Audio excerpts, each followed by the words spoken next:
Selamat pagi jemaat kekasih Kristus. Hari ini Rabu 22 Oktober 2025.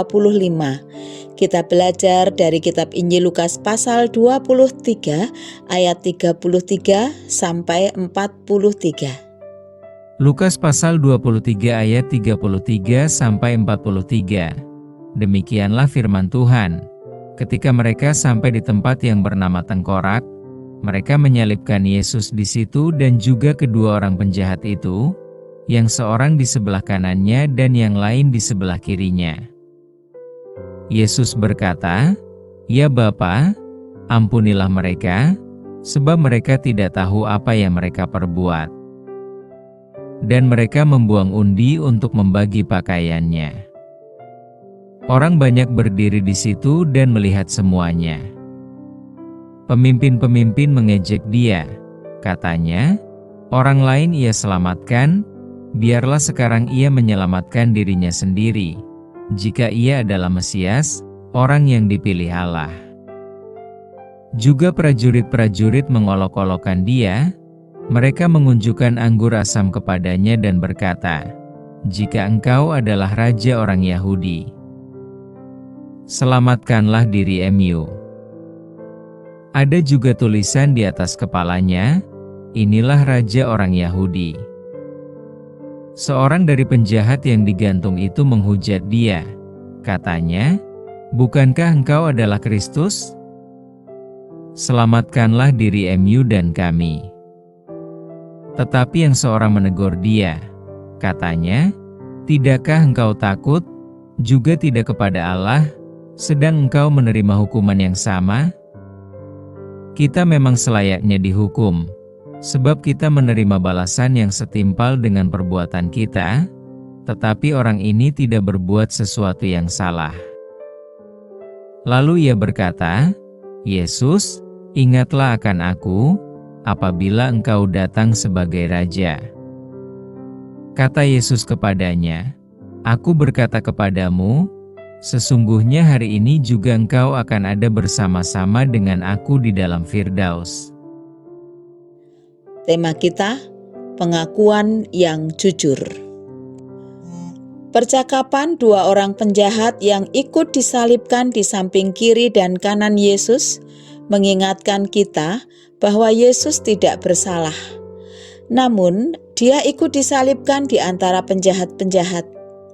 Yesus dihitung sama seperti penjahat bagi para ahli Taurat dan imam-imam kepala. Para pemimpin ini mengejek Yesus. Katanya, "Orang lain ia selamatkan, biarlah sekarang ia menyelamatkan dirinya sendiri, jika ia adalah Mesias, orang yang dipilih Allah." Prajurit-prajurit pun mengolok-olok dia. Mereka menawarkan anggur asam kepadanya. Dibuat juga tulisan di atas kepala Yesus, "Inilah Raja orang Yahudi." Seolah-olah tulisan itu sebagai ejekan dari pemimpin Romawi kepada bangsa Yahudi.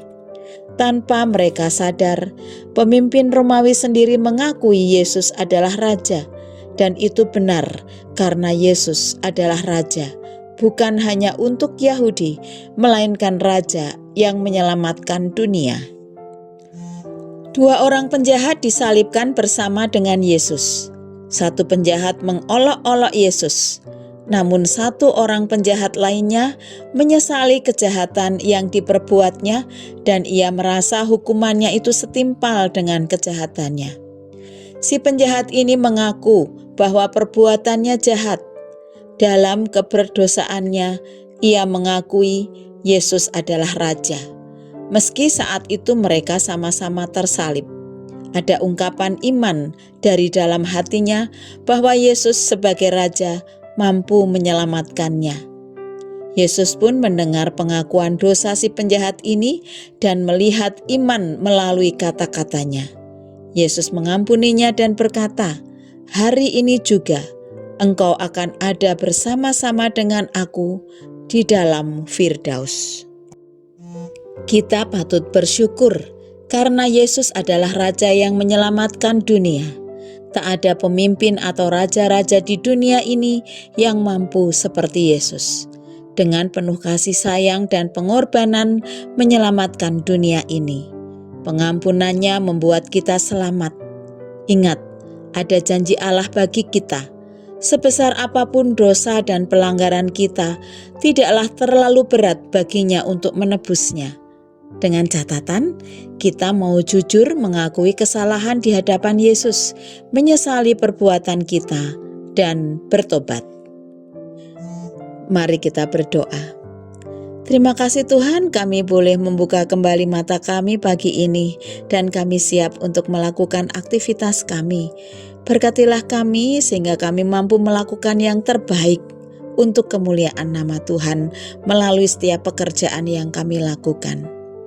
Kami bersyukur karena Engkau menyelamatkan kami. Kami bersyukur untuk kasih sayang dan pengorbanan yang telah Tuhan berikan bagi kami. Pengampunan-Mu membuat kami selamat.